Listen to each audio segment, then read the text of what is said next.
In India, especially so, because we plan to implement in prepaid mode. So the number of reads or the number of data packets that the system will be carrying will be much more, which will call upon more robust communication backup systems. On this note, I'll request CEO of EDX Wireless, Ms. Anoop Kaur Bowdery, to present her views on the subject. Thank you. I'm going to say sat down. So hi everyone, I'm Anoop Bowdery and I'm from EDX. And I come from the USA perspective. And the key of my presentation is going to be the key to success in your AMI deployment is planning. The correct planning for success. So one of the great things about comparing US with India is US and India are both large countries.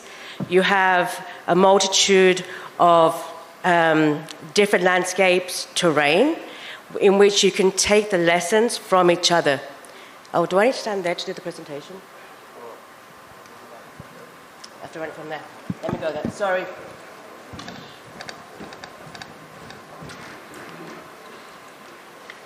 So we're doing a comparative analysis of India and USA. Like I said, we can take some great lessons from US into India because you have different types of terrain, you have rural areas, the same type of urban areas, and vast. So the way the lessons learned in US can definitely be brought into India. In the US, one of the things we learned, and I'll speak about that in the next slide, is a phased approach. Why it's successful and why doing a mass deployment wasn't successful. And the problems that PG&E faced doing a mass deployment and how they caused a tsunami of data into the IT infrastructure which crippled it. And that was all due to bad planning from the start. So strategic planning and phase rollouts. So what PG&E over in California, what they did is initially with their first AMI deployment, they went out and they started to deploy. They found very quickly when they did that there's RF conditions that cause problems in their meters.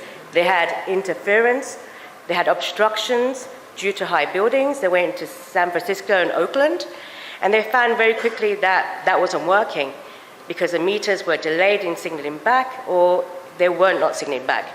But then on top of that, the customers that had the meters ended up causing a lot of lashback because their meters they claimed were too high, the bills came in too high. So they then made complaints against the company, they caused problems, they put in court cases, the regulators got involved, and the IT infrastructure wasn't ready for such an influx of data coming in. So you have real-time data coming in from the consumers, it comes in real time, there's a mass amount that comes in, the IT then crippled. And so at that point, they stopped. They went back to the drawing board and said, okay, what do we do? The regulator said, stop. You need to stop this right now, come back with reports on your accuracy and how you're doing this. So what they did then is they did a phased approach. They went in different phases, and what they did, they went out with pilot testing. Smaller areas, they looked at the different terrain they had, understood what the RF model would look like. And if anyone's been to California, you know, you've got mountains there, you've got beaches there, you've got high cities there. So not one RF model fitted everything. So they needed to assess the area, pre-plan it, test it, refine it, and then deploy. When they did that, they also had the regulators involved as well. And then the regulator reporting went through. And with the consumers, well, we have a big problem because there was a big lashback. We don't trust you anymore. And so there's a big program to bring the consumers on board and to make them trust them again. And eventually that happened. As you can see, it came out over many years, and they had one of the biggest deployments of meters out there in California. And one of the things to bring back into India is a phased approach. And I believe that's already happening. And it's, I think, the correct way to go about it, because then you understand your model and what works best. Another thing that was a big learning for PG&E was bringing the regulators in right from the beginning. You bring your stakeholders in, you bring your consumers in, and you have the backing, and then you don't have the problem of them trying to stop you at every milestone. So that was one of the lessons, a big lesson learned, and you know, this model went everywhere around the US.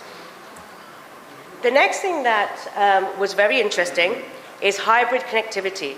So you have phased planning, but then Duke Energy very quickly realized that not one model fits all. Duke Energy is another big utility, and they do utility across multiple states. Florida, Carolinas, Ohio, and I think Indiana. Don't quote me on that one. But if you look at Florida and you look at Carolinas, very different places. In Florida, you have wetlands. In Carolinas, you have your beaches, but you have a lot of rural areas. And so they found, well, if we want to do, RF mesh, it's not going to fit in all these different conditions and areas. So what do we do? So one approach, of course, for urban areas where you have high buildings, high frequency, it was easier to do RF mesh. And they implemented self-healing. So every cell became a node going back. So it's a self-healing network. They went out to suburban areas and said, well, where there isn't fiber, it's going to be very expensive to put that down and time-consuming. But there's connectivity there. The telcos have connectivity there. They have the LTE towers. Why don't we piggyback off this?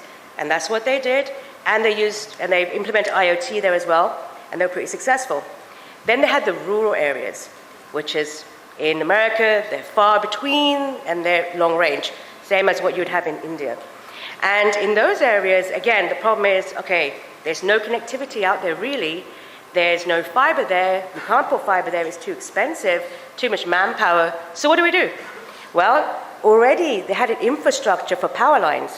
So what they did, they went on the power lines and delivered smart grid off that infrastructure, which, again, making use of what's already there, which I think was pretty clever to use what's there and not having to go and spend more manpower and money in putting systems down. And then in totally remote areas where they have, a few places out there in the sticks, they did satellite communication, which made a lot of sense. There was nothing else, there's no power lines really. Well, I would assume there's some power lines there, but not enough to put your smart grid out there. There's no fiber out there, so satellite worked. And I know in India there's a lot of talk and buzz around satellite communications. And again, this is a great use case for implementing that for smart grid. And one of the lessons there is when you're looking at mesh and your AMI mesh, you have a mix of technologies, especially in India. They should be utilized and they can be utilized. And I think the ideal situations would be in these areas where connectivity is poor or is hard to get to. Now, like I said, RF planning is critical. One use case there is Centerpoint. Centerpoint is utility in Texas. They did 2.5 million meters out there, and they had a reliability rate of 99.9. You could quote me on that, it's on Google. And basically what they did is before they deployed, they were watching everybody else and understood, okay, we need to understand our terrain, we need to understand the foundational essence of our land. So they made their own RF model. They planned it, pre-planned it, and then deployed it. And they had a lot of success in doing so, which mirrors exactly what I was saying and what PGE made mistakes in, is understanding what the RF should be out there in your land. So again, a big component there, comprehensive RF modeling for deployment is essential. And then, of course, again, lessons from PG&E and others who went out there with their mass deployments without planning. When you have to stop, restart, and adjust and optimize and send vans and wheels out there to do that, it's going to cost you money. If you don't have the right RF model, the right mapping, it's going to cost you money because new buildings will go up, agriculture grows, trees grow, things move. If they're incorrect, you're going to have the wrong model, you'll send out vans, site surveyors, everybody else to do the work, and then you have to change that. So to avoid costly deployments, and again, lessons we've learned over in the US, having a planning tool and having a plan in place makes a big difference with right map data as well. And then the key takeaways for AMI rollouts is phase rollouts, hybrid models. I think taking advantage of those is key. Pre-deployment RF planning, most definitely it's a must. If you want to save on those costs, avoid mistakes, avoid redoing things again, you want to have the RF plan there. Customer education is essential. If you don't have backing of the customer, or the customer gets upset and has a backlash, you're going to have